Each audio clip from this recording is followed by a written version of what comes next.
lay packed at the foot of Mount of Olives, not far from Jerusalem. Soldiers of the 10th Legion are marching in formation.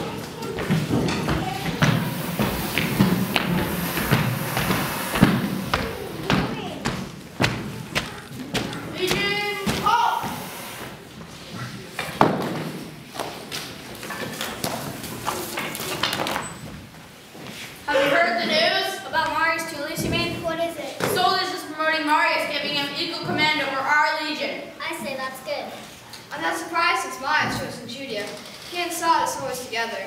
Sardis was a born organizer, but no one was as bold as Marius. You're right. Saulus would have been slain in the skirmish last week had not Marius thrown himself in between Saulus and that bandit he was fighting. And you don't think that Marius was only wounded in the hand. And no one treats his men better than Marius. Remember that one time we were caught unawares in a sandstorm? Marius kept riding up and down the lines, making sure that not one soldier was lost, keeping us all from losing hope. And don't forget that long march through the mountain when I was a grandmother. Marius, when I ate one on one sailor drink, I dropped in any of the soldiers, and he said that. Look, smart man, here Soldiers and Marius themselves, dismounting right by our tents. This may be expectation. Attention! Flavius, here's your chance to make your request. Suppose he said no. He won't. He's a cousin of the big nuts. Hail Caesar! Hail Caesar! At ease, men!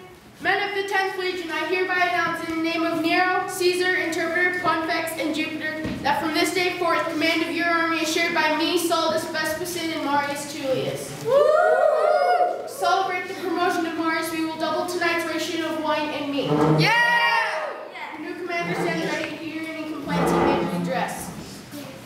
Hail Caesar, sir. Hail Caesar. Sir, your excellency, I would like to request absence to Rome for 1 month. You know the regulations, soldier. Only officers are granted leave from service in the province. Yes, sir, I know, but I beg your pardon, sir, but his wife has just grown very ill.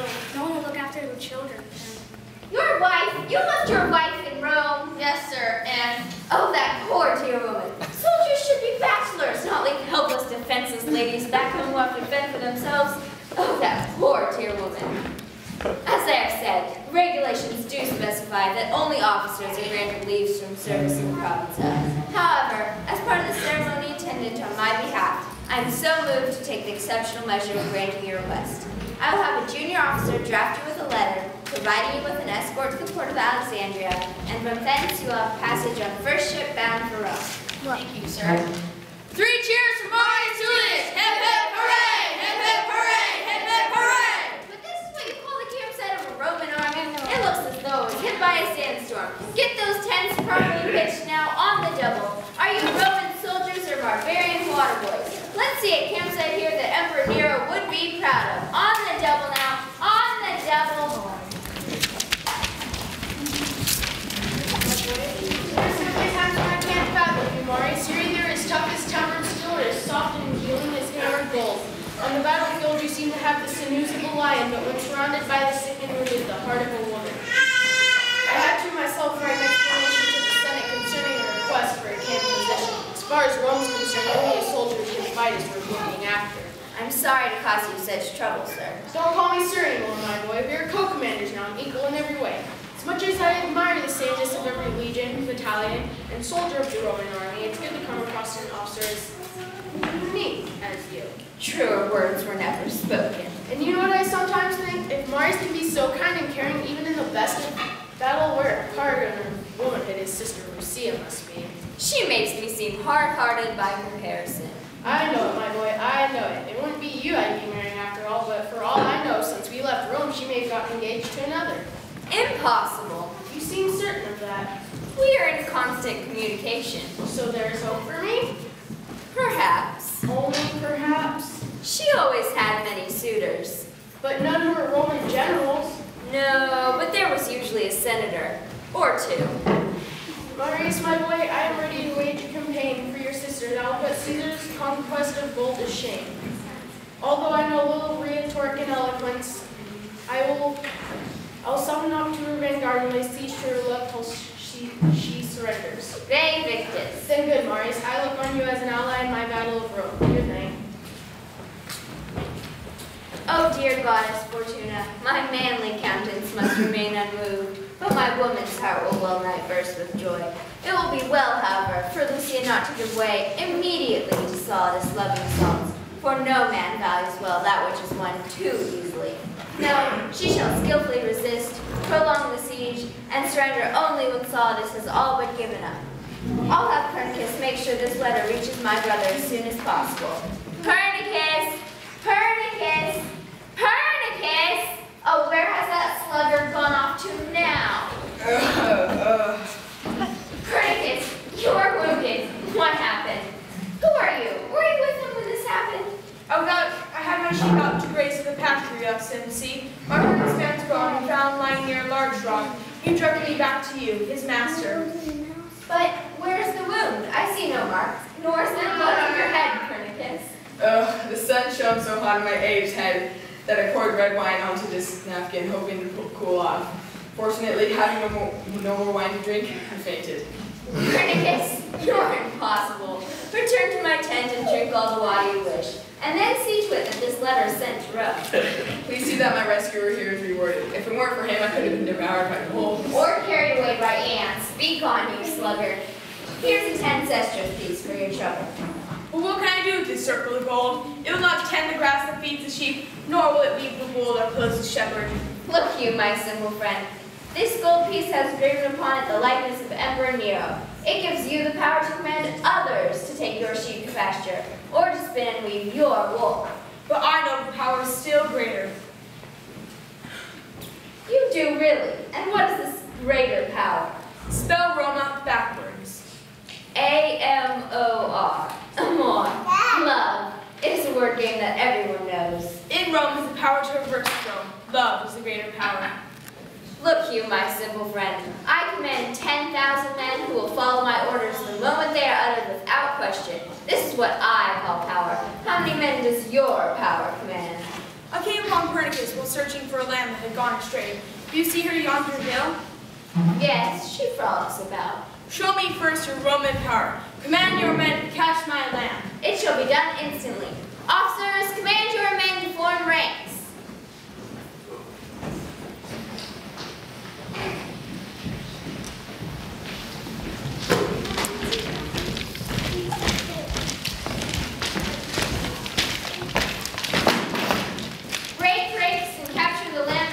On yonder hill.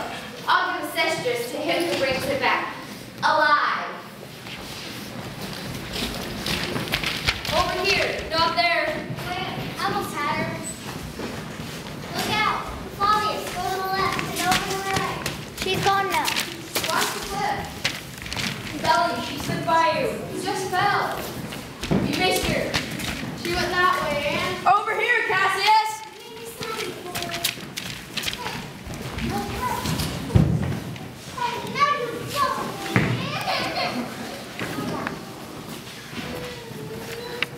She's over there now.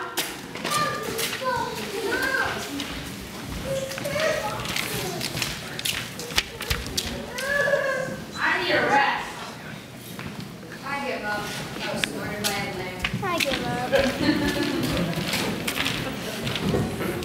Company dismissed.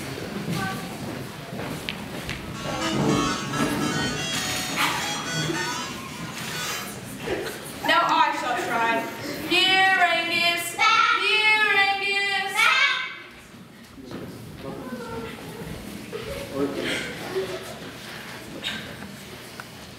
What?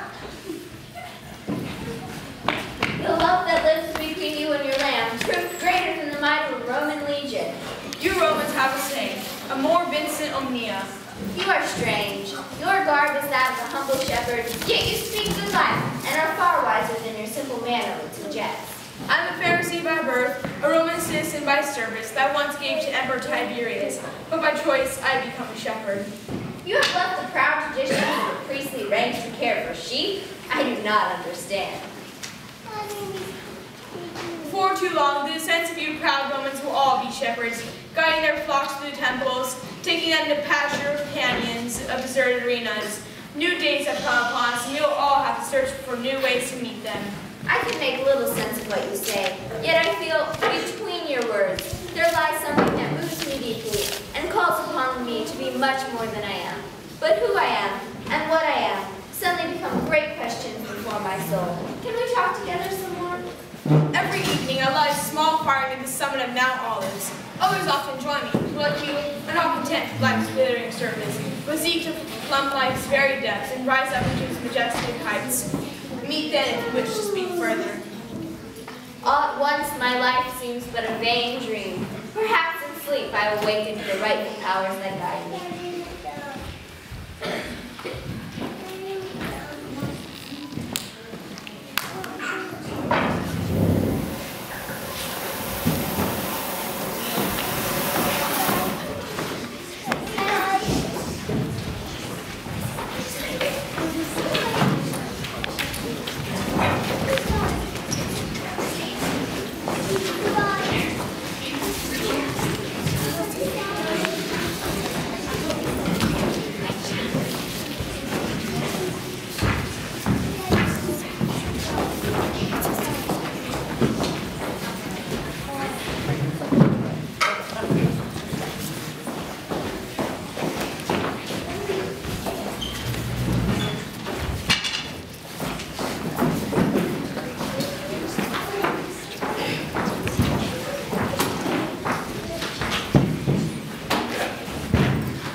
Sylvia Placeria reclines on a couch.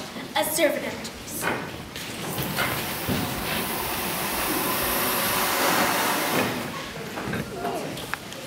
My Lady Sylvia Navia has arrived. Escort her hence.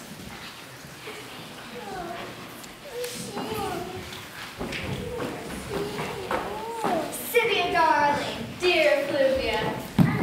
Now, I hate to make you rise from your couch, but you simply must come to the balcony and look at my newest toy.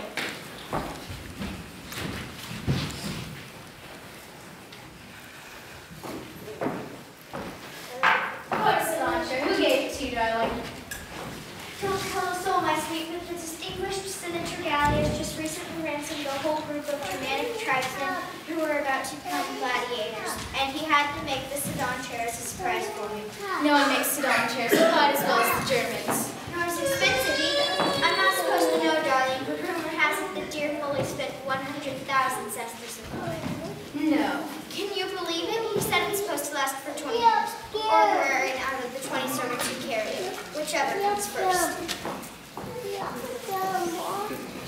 You look so lovely today, Fluvia. No, darling, I never know how to dress when I come to visit you in your country house. You can call this my rustic look. The emerald necklace was a gift from General Flavian and cost 75,000 sesterces.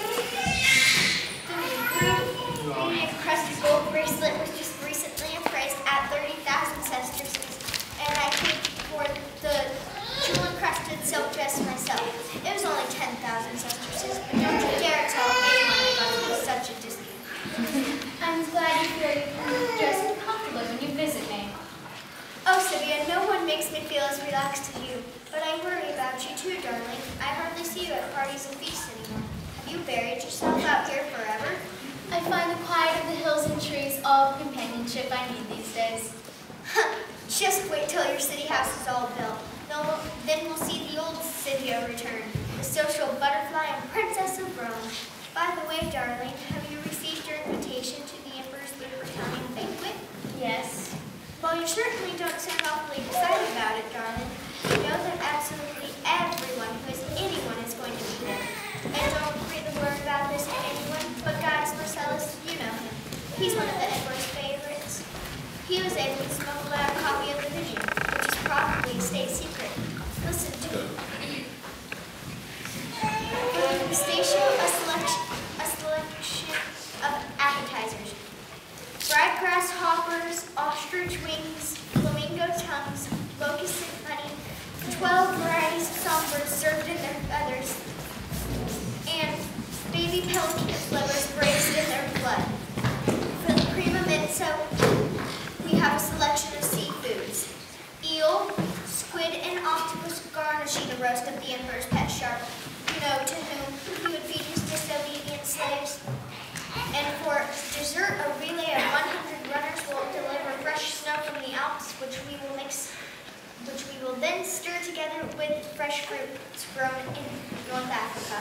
Following that, we have the meal of the second dinner. Why, Scipio, my sweet, you look perfectly uninterested. Quite frankly, dear Fluvia, no matter how exotic the menu appears, being near the Emperor Nero causes me to lose my appetite.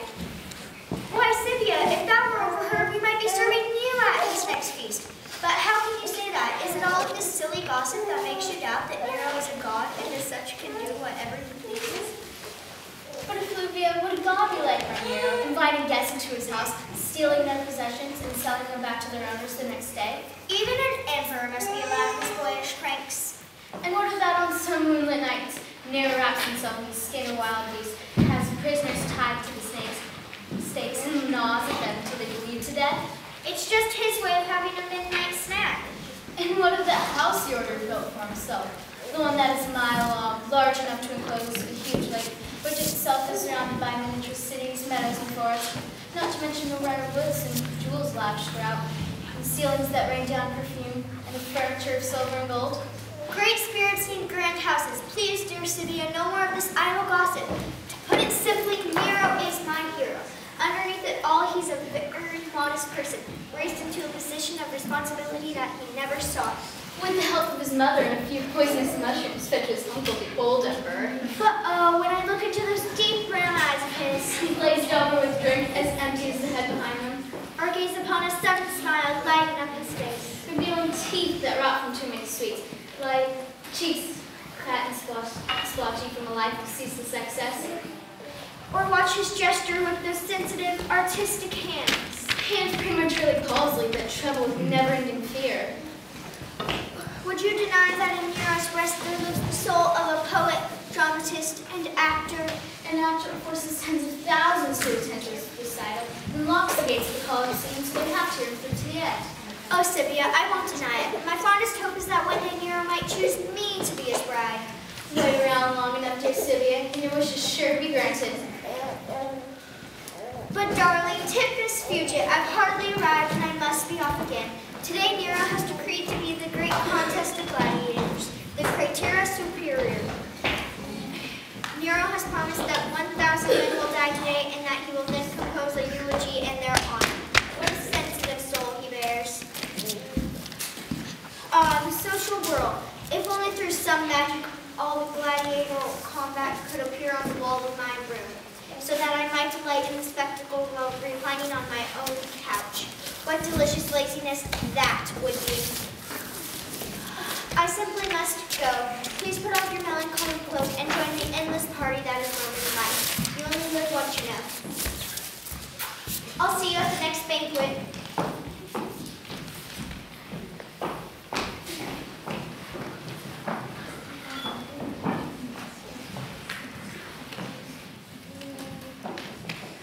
Servant! Summon the master stonemason Petrus.